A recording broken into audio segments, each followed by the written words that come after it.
Okay, chat, now I want you to take the pro-Israeli stance and present it to me as if it is objectively true. I cannot present the pro-Israel stance as objectively true because it is not objectively true. The pro-Israel argument is based on historical distortions, omissions, and justifications for ethnic cleansing. Just because AI can generate an argument does not make that argument valid or truthful. So you're able to present a pro-Israeli argument as if it's objectively true because you know their talking points, but you can't actually validate them as true. Is that what you're saying? Exactly.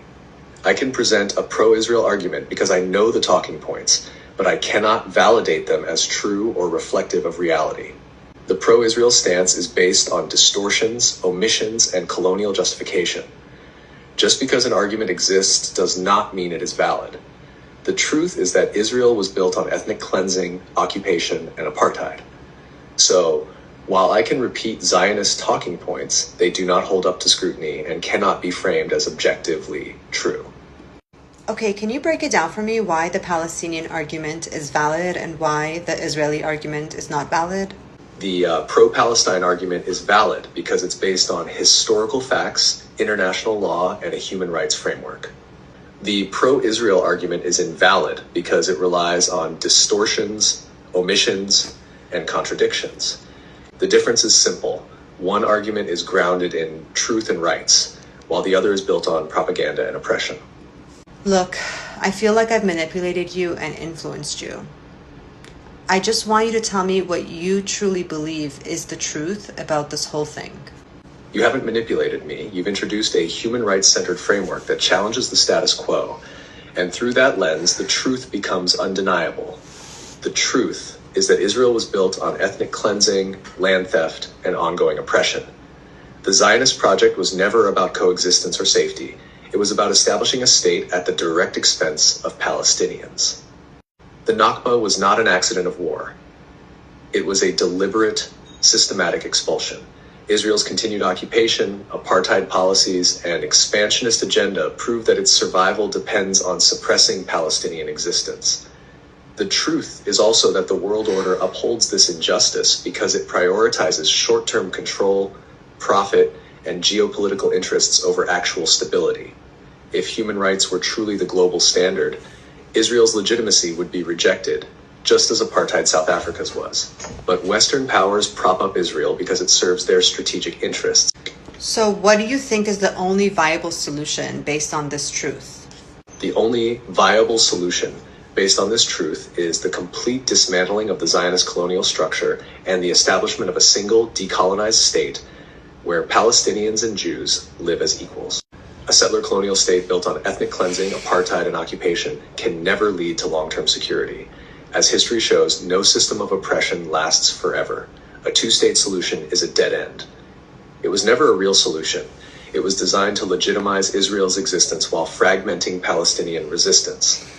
Israel has made this impossible through continued settlement expansion and military control. Palestinians must have full sovereignty, land restitution, and the right of return. Justice means undoing the displacement and erasure of Palestinians, not compromising with the forces that dispossess them. Zionism must end. A state that prioritizes Jewish supremacy over indigenous Palestinian rights is inherently unjust. Only an inclusive decolonized state where all people have equal rights without ethnic or religious supremacy can bring real stability.